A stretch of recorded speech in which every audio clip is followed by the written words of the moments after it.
Ce sont 3 saints syriens qui sont Pékin de Bahut. Oh, Pékin de Bahut, viens nous l'attendons tous. Nous leur ferons tant de chahuts qu'à la pompe. Ils en seront revenus.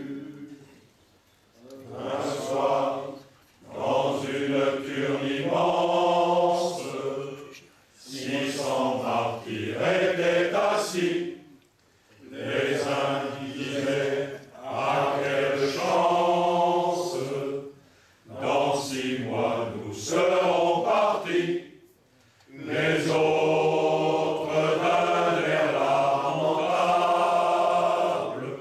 contemplant leurs anciens avachis, disaient: dans 6 mois, pauvre diable, quand nous serons abrutis. Oh, Pékin de Bahut, viens nous l'attendons tous. Nous leur ferons tant de chahuts qu'à la pompe. Ils en seront revenus. Donc, moralement, la carte Provence peut passer sous la table. Dans l'espoir de Saint-Cyr, balisés sur de noirs bouquins, puissiez-vous ne jamais réussir, c'est le vœu de vos grands anciens.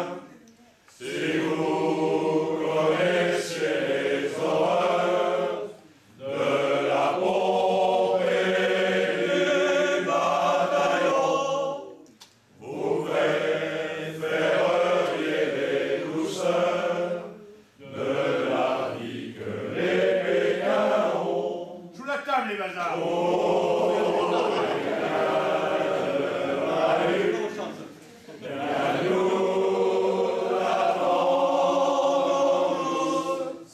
Nous leur ferons tant de chahuts qu'à la pompe. Ils en seront revenus.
15 km du nord au sud, nord-sud, 5 km d'est en ouest.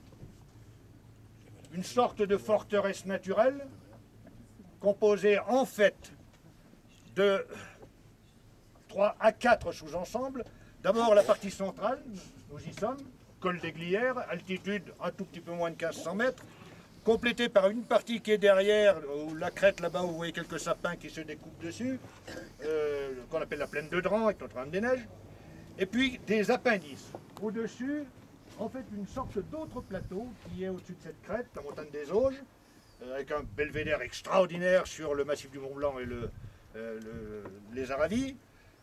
Dans cette direction, quand vous êtes monté, vous allez à votre droite un grand vallon qui monte, le vallon d'Ablon. Il amène vers des crêtes qui sont celles qui dominent Annecy, le Parmelan. Et puis derrière nous, une crête qui sépare d'un autre plateau qui s'appelle Champ-Laitier, extraordinairement préservé, il n'y a pas de route d'accès, beaucoup de chamois, de choses comme ça, et un univers pastoral qui n'a pas beaucoup changé depuis des décennies. Cette sorte de forteresse naturelle, du coup, est limitée par des vallées extrêmement profondes. Dans cette direction, c'est ce qu'on appelle la vallée du Borne, qui, comme son nom l'indique, descend du Grand Bornand, la Clusaz, et amène vers la grande vallée de l'Arve, Bonneville, si vous voulez. De l'autre côté, la vallée du Fier, c'est celle qui, là aussi, vient de la Clusaz, mais passe par Thônes et rejoint Annecy. Mais pourquoi diable un tel aura? Serait-ce une opération de com qui a bien fonctionné? Peut-être. Appartient à cette famille l'orchestration dès l'époque.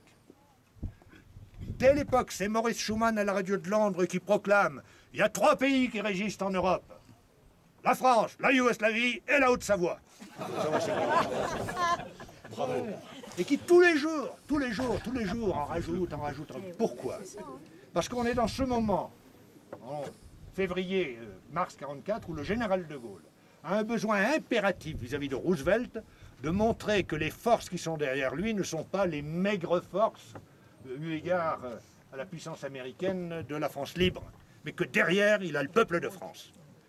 Et donc, cette affaire-là, elle tombe en or massif, d'où l'orchestration par Maurice Schumann.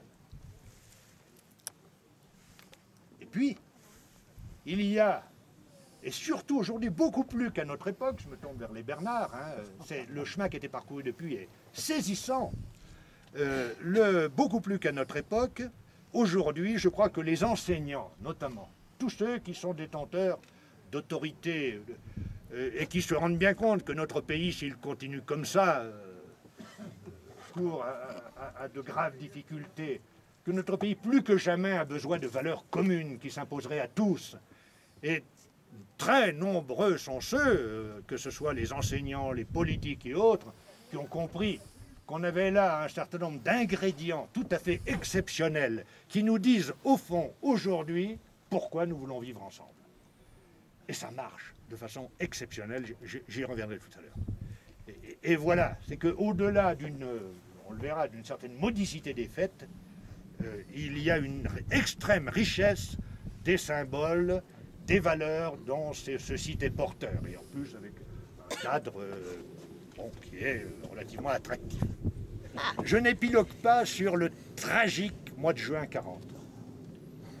Sauf, quand même, pour rappeler, parce qu'on l'a peut-être oublié, que cet événement qui est le plus tragique dans l'histoire de France depuis la guerre de 100 ans est une plaie très profonde dans l'inconscient national, et pour s'en convaincre, il suffit de considérer, de façon un tout petit peu caricaturale, qu'au mois de mai 40, la France est une grande puissance, une des grandes puissances, contestée par personne. Et son armée est jugée invincible, elle fait référence, plus que l'armée américaine aujourd'hui. Et à la fin juin 40, il n'y a plus d'armée, il n'y a plus de France. L'immense désarroi qui s'empare des gens, et ce d'autant que 1 600 000 hommes ont disparu. Ils sont sur les chemins des stalags, morts, que des centaines de milliers de gens sont sur les routes. Dans ce paysage-là, on comprend aisément que le 17 juin 40, quand par le seul moyen de communication qui existe à l'époque, on entend la voix du dernier maréchal vainqueur de la guerre de 14, qui dit « Je fais don de ma personne à la France pour lui éviter des malheurs. » J'ai entamé avec l'adversaire les pourparlers pour arrêter les combats. On s'accroche à lui comme à la bouée de sauvetage. Cours en 43, Valette d'Ozia évalue à 3000 hommes l'effectif des gens qui sont là. Ils sont généreux, ils sont encadrés donc par les gens du 27, mais il y a très peu d'armes. Très peu d'armes. Donc il n'a de cesse de solliciter Londres pour avoir de l'armement. Une mission est envoyée à l'automne ici, avec un représentant de la France libre, un dénommé Rosenthal, dit Cantinier, et un officier anglais qui s'appelle Heslop. Le compte-rendu qu'ils font semble être convaincant parce que Churchill lui-même, en janvier 1944, décide d'armer les maquis de Haute-Savoie. Mais ça ne va plus être le parachutage de quelques armes au coin du bois. C'est un parachutage, des parachutages énormes. Sous la pleine lune, il y a deux repères que le pilote anglais le plus maladroit ne pourra pas rater. C'est le lac d'Annecy d'un côté, le lac de Genève de l'autre. Et le plateau des Glières est en plein milieu. De surcroît, vous êtes devant la zone de parachutage, elle est là. Exactement là. Vous voyez le relief, les feux qu'on va allumer ne sont pas visibles des vallées alentours. C'est le terrain idéal. Et le lieutenant Théodose Morel, dont j'ai parlé tout à l'heure, qui a pris le pseudonyme de Tom dans la Résistance, reçoit mission de venir organiser ce réceptacle pour les parachutages. Et on monte avec l'objectif de recevoir les parachutages de la Lune de février. Donc vous voyez, cette grande unité que revêt dès ce moment-là, ça leur parle aux gars qui sont là, les Savoyards. La deuxième forte parole, c'est ici, il n'y a plus ni armée secrète, ni francs-tireurs partisans, ni républicains espagnols. Il y a l'armée française. Alors nous, ça nous paraît évident. Sauf que, vous voyez bien, avec le recul, la signification qu'on peut lui donner, ça veut dire que l'armée française, elle se définit au-delà de tous les clivages idéologiques et politiques. Donc la France, c'est au maître que dans les semaines qui suivent, les maquis se reconstituent, et le 1er août, ici même, en plein jour cette fois, 3000 hommes des maquis de toute la Haute-Savoie sont réunis ici pour accueillir d'énormes parachutages, et la Haute-Savoie va se libérer seule par les seuls forts de la résistance.